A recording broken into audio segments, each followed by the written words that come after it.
প্রতিটা রুহু, প্রতিটা মানুষ মালাকুল মাউতকে দেখতে পায়। আপনিও দেখবেন, আমিও দেখব। মুমিনদের কাছে এসে মালাকুল মাউত একজন যুবকের বেশে সাদা ধবধবে জুব্বা পরে সুগন্ধি মেখে মুমূর্ষু ব্যক্তির শিয়রে বসে বলে, ইয়া আইয়াতুহান নাফসুল মুতমাইন্নাহ, হে প্রশান্ত আত্মা, উখরুজি ইলা মাগফিরাতিল্লাহি ওয়া রিদওয়ানি, আল্লাহর ক্ষমা আর দয়ার দিকে বের হয়ে আসো। বলা মাত্রই মুমিনের আত্মাটা স্মুথলি বের হয়ে আসে। কাফান মিন আকফানিল জান্নাহ, হানুত মিন হানুতিল জান্নাহ, জান্নাত থেকে আনা সুগন্ধি কাফনের মধ্যে পেঁচিয়ে তিনি রূহটাকে নিয়ে ইল্লিনে চলে যায়। সরাসরি দেখে মালাকুল মাউতকে। আর যারা ইসলাম বিরোধী, কোরআন বিরোধী, তাদের সামনে এসে মালাকুল মাউত ত্রাস সৃষ্টি করে। আগে ধমক। হাইওয়েতে মাঝে মাঝে ডাকাতি হয় না? বাসগুলোর মধ্যে যখন ডাকাতি হয়, বাসে থাকে 50 জন, ডাকাত ঢুকে 5 জন, এই 5 জনের ভয়ে সবগুলো পেশাব করে দেয়। কারণ ত্রাস সৃষ্টি করে। এসেই চাইনিজ কুড়াল দিয়ে আগে কুবায় দেয় 4-5 জনের। রক্ত দেখে কি দেওয়ার সব আগে রেডি করে রাখে। মালাকুল মাউত এসে কাফের, নাস্তিক, মুশরিকদের সামনে এসে এরকম একটা ত্রাস সৃষ্টি করে। ভয়ে লোকটা কাঁপতে থাকে। ওর কাছে ভদ্র ভাষায় কথা বলে না, সুন্দর জামা পরে আসে না, কালো কুচকুচে চেহারা, ভয়ঙ্কর একটা রূপ নিয়ে, আকৃতি নিয়ে ইসলাম বিরোধীদের মাথার সামনে আসে। দুর্গন্ধযুক্ত চেহারার দেহ নিয়ে ধমক দিয়ে বলে, ও পাপাত্তা, ইয়া আইয়াতুহান নাফসুল খাবিসা উখরুজি ইলা গাদাবিল্লাহ, হে পাপাত্তা, আল্লাহর রাগ, ক্রোধ আর গজবের দিকে বের হয়ে আয়।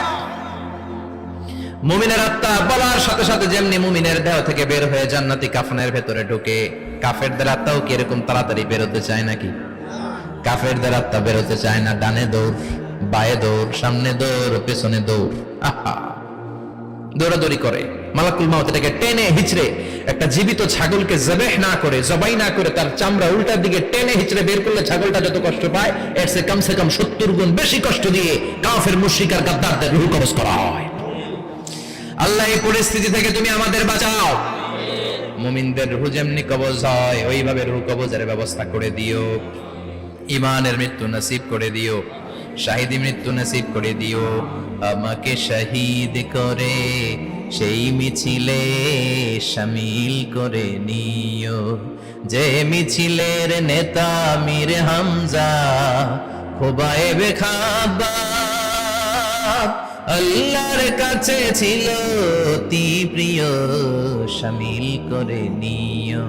আমাকে শহীদ করে সেই মিছিলে শামিল করে নিও। পড়েন আমিন। আর জোরে পড়েন আমিন। তার মানে বিমান দুর্ঘটনায় হোক, কিংবা লঞ্চ ডুবিতে হোক, কিংবা আগুনে পড়ে হোক, কিংবা আত্মঘাতী হামলায় হোক, যে যেখানেই মারা যায়, কবরের 3টা প্রশ্ন তার জন্য আছে না নাই? ইসলাম বিরোধীদের জন্য প্রশ্ন 3টা, আপনারা যারা মুমিন তাদের জন্য 4টা, আপনাদের জন্য একটা বেশি। আলহামদুলিল্লাহ। কোন কবরে এসে প্রথম প্রশ্ন করবে, মুনকার নাকির যখন চলে আসবে, 40 কদম যখন আত্মীয় স্বজনরা লাশটাকে কবরের মধ্যে দিয়ে 40 কদম চলে যায়, তখনই ফেরেশতা চলে আসে। আহা, শেষ, সব শেষ। এসেই পরীক্ষা শুরু। মার রব্বুক, তোর রবের নাম কি? চিল্লায় বলেন, আমাদের রবের নাম কি? আমরা বলবো রব্বি আল্লাহ, আল্লাহ আমারে রব। দমে দমে তনু মনে তারি অনুভব। পড়েন, আল্লাহ আমারে রব। তোমার দুনিয়াতে আমি যেদিকে তাকাই, অথই নিয়ামতে ডুবে আছি সবাই। পাখপাখালির গানে শুনি তাসবিহ কলরব, তাসবিহ কলরব, আল্লাহ আমারে রব। প্রথম প্রশ্ন, তোমার রব কে? আমরা বলবো আমাদের রব আল্লাহ। দ্বিতীয় প্রশ্ন, ওমা দীনু, তোমার ধর্মের নাম কি? আমরা কি বলবো? তৃতীয় প্রশ্ন, বিশ্বনবীর চেহারা দেখিয়ে বলা হবে, আতারিফু হাদার রাজুল, এই লোকটারে চিনো নাকি? আমরা বলবো চিনি, আমাদের প্রাণের নবী, ঠিক কি না? চাঁদের চেয়ে সুন্দর তুমি নবী আমার কমলিওয়ালা, দু জাহানের বাদশা তুমি প্যারা নবী সাল্লে আলা, চাঁদের চেয়ে সুন্দর তুমি নবী আমার কমলিওয়ালা, ঠিক কি না? 3টা প্রশ্নের যথাযথ উত্তর যখন দিয়ে দিলেন, আপনার জন্য অতিরিক্ত আরেকটা প্রশ্ন করা হবে, ওয়ামা ইলমুক, তোমার নলেজ কি?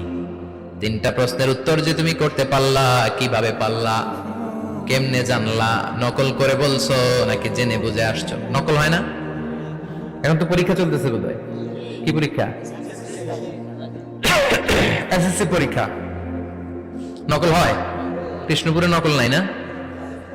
এখন মনে হয় এগুলো একটু কমছে। একটা সময় ছিল অনেক নকল হইতো।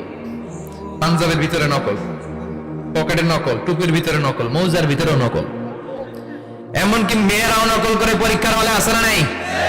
স্কেলের মধ্যে লিখে নিয়ে যায়, হাতের মধ্যে লিখে নিয়ে যায়, ওড়নায় লিখে নিয়ে যায়, কাপড়ে লিখে নিয়ে যায়, আসে না নাই? ফেরেশতারা বলবে নকল করছো নাকি? কেমনে জানলা? তিনটা প্রশ্নের উত্তর তুমি কেমনে বললা? আল্লাহ তোমার রব, ইসলাম তোমার ধর্ম, এই লোকটা বিশ্বনবী, কেমনে চিনলা? আপনাকে তখন বলতে হবে আমি কোরআন থেকে শিখেছি, আমি হাদিস থেকে শিখেছি, আমি ইসলাম জেনে বুঝে মেনেছি, আমি আন্দাজে কোথাও ঘুরি নাই। চিল্লা এখন ঠিক কিনা? আপনাকে বলতে হবে, এজন্য শিখতে হবে, প্রতিনিয়ত ইসলাম সম্পর্কে জানতে হবে, আখের গোছাতে হবে, জীবনটাকে আলোকিত করতে হবে। চিল্লায় বলেন ঠিক কিনা? চারটা প্রশ্নই যখন হয়ে গেল, ফেরেশতারা বলবে আহলান ওয়া সাহলান ওয়া মারহাবান বিক, খোশামদেদ, কংগ্রাচুলেশন, খোশামদেদ, কংগ্রাচুলেশন, সব প্রশ্নের উত্তর তুমি পেরেছো। ফায়ুফসাহু লাহু কবরুহু 70 যিরান, আপনার কবরটারে 70 হাত লম্বা করে দেয়া হবে। ওয়া ইফতাহু লাহু বাবুন ইলাল জান্নাহ, আপনার কবর থেকে জান্নাতের দিকে দরজা খুলে দেয়া হবে। ওয়া ইলবাসু মিন লিবাসি আহলিল জান্নাহ, জান্নাতের দুইটা রেশমি কাপড়ের পোশাক এনে আপনারে পরিয়ে দেয়া হবে। আর বলা হবে নাম কানাও মিলা আরুস, ঘুমাও, sleep, you should get some sleep now, তোমাকে লম্বা সময় পাড়ি দিতে হবে, ঘুমাও। কানাও মিলা আরুস, যেমনি বর বাসর রাতে আরামসে ঘুম দেয়, বাসর রাতে যেমনি বর কনেকে নিয়ে মধুর ঘুম দেয়, তুমিও ঘুমাও, কেউ তোমার ঘুম ভাঙবে না। মালাক ইসরাফিলের কিয়ামতের জন্য ইসরাফিলের সিংহায় যে ফুৎকার আছে, ওই ফুৎকার ছাড়া কোনো কিছুই তোমার ঘুম ভাঙাতে পারবে না। আলহামদুলিল্লাহ পড়েন। আল্লাহ আমরাও যেন চারটা প্রশ্নের উত্তর দিয়ে লম্বা একটা ঘুম দিতে পারি, পড়ে না আমিন। ওয়াম্মাল কাফির ওয়া আহলুশ শিমাল, আর ইসলাম বিরোধী যারা, তাদের সামনে আসবে মালাকান আসওয়াদান আজরাকান, কৃষ্ণ বর্ণের দেহ, নীলাভ বর্ণের দুটো চোখ, গায়ের রং কালো, চোখের রং নীল। দেখতে কেমন লাগে? আলিফ লাইলার ভূতের মতো, কথা কন। গায়ের রং কালো, চোখের রং নীল। ফেরেশতা দুইটা আসবে, এসে ত্রাস সৃষ্টি করবে, এসে বলবে বল তোর রবের নাম কি? মার রব্বুক। ইসলাম বিরোধী মুশরিক, কাফের, নাস্তিক এরা বলবে আমি জানি না আমার রবকে, আমি জানি না, আমি তো আজীবন শুধু চেয়ার করেছি, মদ খেয়েছি, আমি ধর্ষণে সেঞ্চুরি করেছি দুনিয়ার বুকে, আমি টেন্ডারবাজি করেছি, চাঁদাবাজি করেছি, আমি মাস্তানি করেছি, আমার দাপটে এলাকার ইসলাম প্রিয়রা বাসায় ঘুমাতে পারে না।